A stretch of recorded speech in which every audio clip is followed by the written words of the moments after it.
Hey everybody, hope y'all are doing good. My name is Spencer Sutterfield. Today I'm going to talk to you about being a servant. But first, I want to ask you the question, have you ever heard of this, kind of average sport team called the Kansas City Chiefs? No, I'm kidding.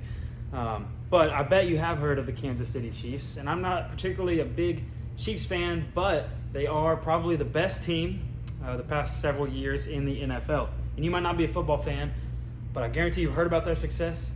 And you have also probably heard of their quarterback, Patrick Mahomes. Now, they won this year's Super Bowl just a month or so ago. They also won last year's Super Bowl. But on their way to the Super Bowl, Patrick Mahomes, like any NFL player, was dealing with his own injuries. I believe he was dealing with an ankle injury. And as they were going to play the game before the Super Bowl, everyone didn't really know if he was going to play or not. He was kind of questionable. And he got out there.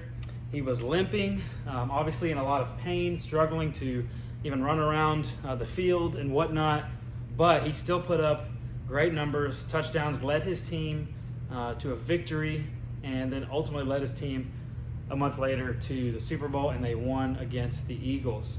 Now, after that game, Patrick Mahomes tweeted this picture, and he said this: "Julie was the reason I was the guy I was on the field today. It takes everyone, but she led the charge all week. Now let's get Super Bowl ready." Now, this lady, you've probably never heard of her, and her name is Julie Freimeyer. She is the assistant athletic trainer for the Chiefs. And now here she is working behind the scenes, probably taping a ton of ankles. If you've been around football, you know there's a lot of ankle taping going on, getting Patrick ready for this game. Even though he was in great pain, obviously, like I said, he was injured, he played through it, and he gave a lot of credit to this lady, Julie. I bring up Julie because I think she is a great example of what a servant is. And there's a couple reasons for that. I think this is what makes a servant. A servant does things for other people. Julie was obviously doing that for the whole team, but specifically Patrick Mahomes. A servant doesn't care who gets the credit. Man, this lady, she's, like I said, dealing with feet, taping up ankles. For people who are famous, get paid a lot more money than she does, and are just successful, right? Patrick Mahomes, face of the NFL right now. And she is working for him and probably not getting a ton of credit, even though she got a shout out on Twitter last year. And because of that, a servant is also selfless. And so I think she's a definition of what a servant is because of those three things. And these three things are what makes a servant a servant. Now, the opposite of being a servant is being selfish. And we today live in a culture that really is all focused on ourselves. In fact, Christians for a long time have talked about the three enemies of the soul, which are the flesh, the world, and the devil, or the enemy. And these three enemies, they want me to be selfish instead of being a servant. First, the flesh wants us to be selfish. Now, obviously, the flesh is ourself, our fallen nature, and obviously ourself wants us to put us first. It's all about me. It's all about I. How can I be served? The second, the world wants us to be focused. You know, from when you're very young, everyone's always asking, hey, what do you want to be when you grow up? What do you want to do? What do you like to do? It's all about me, I. Career is life. You might have heard the term careerism. I think in America, in the West at least, careers have really taken over religion. Like, the main thing has become careers and what we do. When you first meet somebody, you ask, hey, what do you do, right? The third enemy that wants us to be selfish, like I mentioned, is the devil. And here's a harsh statement. You might be saved by Jesus, right, and going to heaven, but a good way that the devil wants to keep us ineffective for the kingdom is by making us selfish. The devil knows that if he can get us only thinking about ourselves, then we can't serve people, we can't do things for other people, we can't share the good news of the gospel that Jesus came, died, and rose again. So what can God do through you if you are only focused on yourself? And I would say not much. And so I believe we should be a servant, and I have three reasons why you should be a servant. The first is that serving makes me like Jesus. I'm talking about Jesus Christ, right? God in the flesh. And John, the fourth gospel, writes about how one thing that Jesus did right before he was crucified. In John 13, it says this: after washing their feet, he, Jesus, put on his robe again and sat down and asked, do you understand what I was doing? You call me teacher and Lord, and you are right, because that's what I am. And since I, your Lord and teacher, have washed your feet, you ought to wash each other's feet. I have given you an example to follow. Do as I have done to you. Now I tell you the truth, slaves are not greater than their master, nor is the messenger more important than the one who sends the message. Now if you know these things, God will bless you for doing them.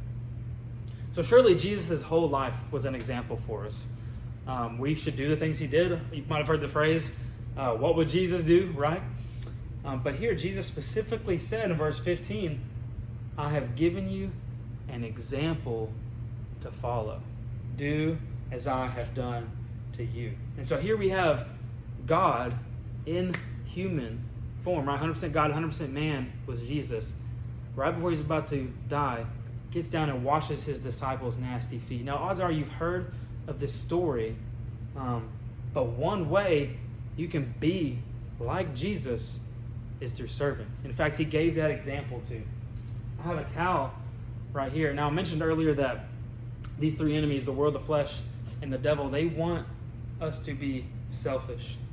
And if I were going to be selfish, it would kind of be like this. Like I would have this towel as a bib, and I would say, hey, how can you serve me? What can you do for me? And in our life, that might look like walking into a room and saying like, hey, here I am. How can you serve me? Now instead, if we're more like Jesus, man, we might be like this. We might be a servant. We might be, how can I serve you? What can I do for you? And when you walk into a room, instead of saying, here I am, you might look at someone and say, there you are, right? How can I serve you? How can I do something for you? How can I not get the credit? And one interesting thing about this story is that it said Jesus, at the beginning of this chapter, he rose after the meal. He initiated it. And so I think when we're serving and we're becoming like Jesus, man, we got to initiate being a servant. We can't wait for others to come and ask us a question. If we want to be like Jesus, we want to serve like him, man, we got to get this towel, get ready, go and meet other people's needs. And so the first thing of why we should be a servant is that it's a good, simple way that we can be more like Jesus. Secondly, serving makes me humble. Now, if you're watching this, I'm just going to assume that you're the second most humble person in the room right now, after me, of course. Just kidding. I do, like you, I'm assuming, try to be as humble as possible. But if you're like me, I don't know, some people, when they're younger, they hit their growth spurt maybe when they're about 12, and then some people hit it when they're about 16. There's kind of a wide range there. And I grew up playing sports, and I think I was fortunate to hit my growth spurt on the earlier side. I wasn't the first, don't get me wrong. I'm not trying to be, too cocky or unhumble. But when I hit my growth spurt, that gave me this boost of confidence a little too much, okay? And so in 7th grade, I went through what I call my cocky phase, okay, where I thought I was the best thing ever. And my friends, they were trying to joke with me and be like, Spencer, you think you're better than everybody and you're doing all this stuff. And I'm like, no, I don't. I'm just, I can't help it that I'm better than you. I don't know what I said. But my parents, right, and you might have thought they might try to humble me down, and I'm sure they did. But at that time, they bought me this Nike shirt, okay? I hope you can see that. It says perfect role model on it. And I'm not sure why they got me this. I actually wish they didn't, because I have a friend who still brings it up. He's like, yeah, you remember that shirt? And actually I had to search hard to find these. They must have been rare. But all jokes aside, I hope you strive to be humble. But the weird part about humility is that as soon as you start chasing it, it seems to escape us. In other words, as soon as you start trying to be humble for humility's sake, that's kind of prideful, right? It's like, I want to be humble so that I be better. And I feel like there's just this endless cycle. It's like, I want to be humble so that I can be better. I want to be humble so that I can grow more like Christ. And I think that can come at least from a heart of pride. But the Word talks about a way that we can become humble in Philippians 2. It says this: don't be selfish. Don't try to impress others. Be humble, thinking of yourself as better, thinking of others as better than yourself. Verse 4. Don't look out only for your own interest, but take an interest in others too. You must have the same attitude, here we go, backing up with Jesus, that Christ Jesus had. Though he was God, he did not think of equality with God as something to cling to. Instead, he gave up his divine privileges. He took the humble position of a slave and was born as a human being. When he appeared in human form, he humbled himself in obedience to God and died a criminal's death on a cross. So one part of being a servant, is becoming like Jesus, number one. But number two, in the pathway to becoming like Jesus, it makes us humble like Jesus was. What this verse is speaking to is that the most humble thing that ever happened was that God became a human and he served other humans. Right? We saw that he washed his feet, but this verse is talking about how he was so humble that he died a criminal's death. In other parts of the Bible, Paul talks about how the cross is a foolish thing to Jews. It's an embarrassment to Greeks. It's an embarrassment to Romans. In other words, hey, this criminal's death is the worst. It's embarrassing. It's humiliating. And yet that's what God did for humans. It says, for God so loved the world, he died for the whole world. And so if we want to be humble, another simple and easy way is to start serving other people. If we become a servant, we will become humble. Why? Because a servant does not care who gets the credit. And I love what that verse said. It said, hey, don't think about your own interests, but think about the interest of others. And so a simple, easy thing is, man, hey, be anticipating others' needs. And that can be spiritual, but that can also just be simply physical. Like, hey, what the people that you're surrounded with every day, what do they need? What are they anticipating? I used to work at Chick-fil-A, and this was a thing that we tried to do. Chick-fil-A hires and trains great people. I love that organization. And they're thinking, hey, does this other person need cups? Do I see that they need cups? I'm not even in a cup station, but I'm going to go ahead and get them cups. I think that's such a simple, easy way to look to the interest of others, which is the least you can do since God died for you. So if you want to chase humility, be a servant, because serving makes you humble. Number 3 is that serving makes me the greatest. Serving makes me the greatest. If you go and sit at any lunch tables, like I'm a youth pastor, okay, I have this debate all the time. If you go sit at any table in a lunchroom right now, from probably middle schoolers all the way through high schoolers into college, you're going to hear them argue about who the GOAT is. Who is the greatest of all time? And usually they're having this debate around LeBron James versus Michael Jordan. Who is the greatest basketball player of all time? And I've heard good sides on both. Okay, usually, you hear the old school guys being like, you didn't see Michael Jordan play. He was the best. He was the GOAT. You hear some of the new guys saying, hey, LeBron is the GOAT. And the truth is that there's a good argument for both. I might get hate for that, but there's a good argument for both, because Michael Jordan, guess what? He never lost a championship series. He's got 6 rings, okay? He's the GOAT. That's how they measure GOAT, is probably championships, right? LeBron, he has the most points of all time. He's been in the league the longest. Maybe he's won the most MVPs. I'm not sure about all that. But the point is that they have different measurements to determine who is the GOATs. And that's for basketball. In our lives, sometimes it's like, who has the most money, right? They're the greatest. They're the most successful. Who has the best family? Even if you get in the Christian, in the church world, it might be like, hey, who is most holy? Who loves God the most? Maybe they're the GOAT. And so we all have different ways to define who is the greatest. And Jesus had his own way. In Mark chapter 10, he actually has 2 of his disciples, James and John, come up to him and request that they be at his right hand and left in heaven, right? They want power. They want greatness. And so Jesus is going to redefine greatness for them. Mark 10:42, it says, so Jesus called them together and said, you know that the rulers in this world lord it over their people, authority, and officials flaunt their authority over those under them. 43, but among you it will be different. Whoever wants to be a leader among you must be your servant. And whoever wants to be first among you must be the slave of everyone else, or servant. For even the Son of Man," again, he's giving himself as an example as a servant. "For even the Son of Man came not to be served, but to serve others and give his life as a ransom for many." So Jesus was saying, hey, the world defines greatness this way. They lord it over them. They flaunt their authority over those under them. But amongst you, the people that follow me in my kingdom, Jesus is saying, it's going to be different.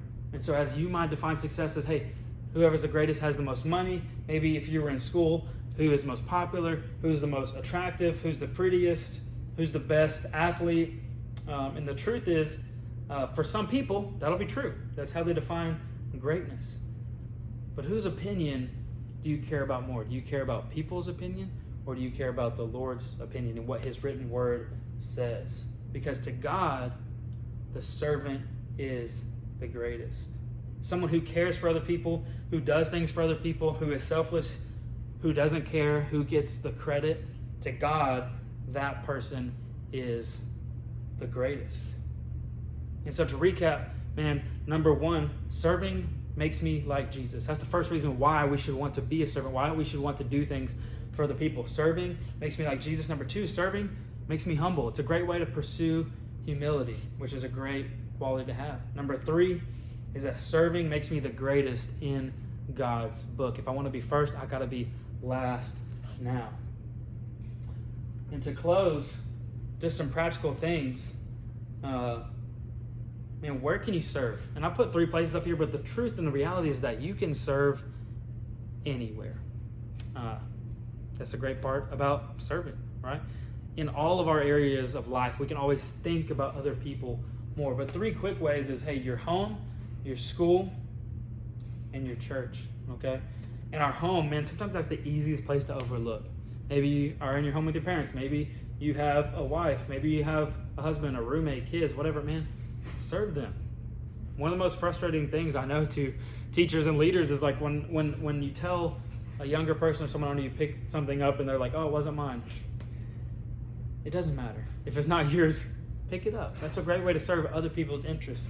In school, man, what an easy way for young people to stand out today when everything is self-centered.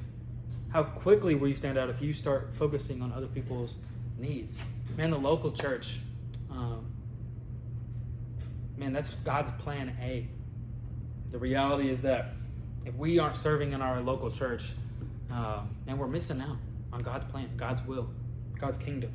And so I want you to just imagine what your life would look like if instead of focusing only on ourselves, our needs, and sometimes it might be, here's my struggle recently, what do I want to buy, right? Like I'm looking at stuff for my truck, I'm looking at stuff around the house, I'm looking at stuff related to my hobbies, and all that leads me to only think about who? Me. Instead, what if I was focusing on buying someone else something, right? Which is not only time, but a financial sacrifice. And so to circle all back around on this, man, remember who served you first when that was 2,000 years ago on a cross. Ultimately, we're all sinners. Our sin had to be paid for. The Bible says the wages for sin is death. And so if you want one good reason, right, I gave you 3, but if you want one good reason why you should love and serve and be a servant, is because God became a human and served you first. Even if you think, man, there's no way God would want to serve me, I've done too much, I've gone too far, I've ran from him, I hate God, whatever it is. And the truth is that the deed is already done. God served you. And he says, hey, number 1, I want you to confess with your mouth and believe in your heart that I am Lord and that God raised me from the dead. That's Jesus. And if you do that, you will be saved.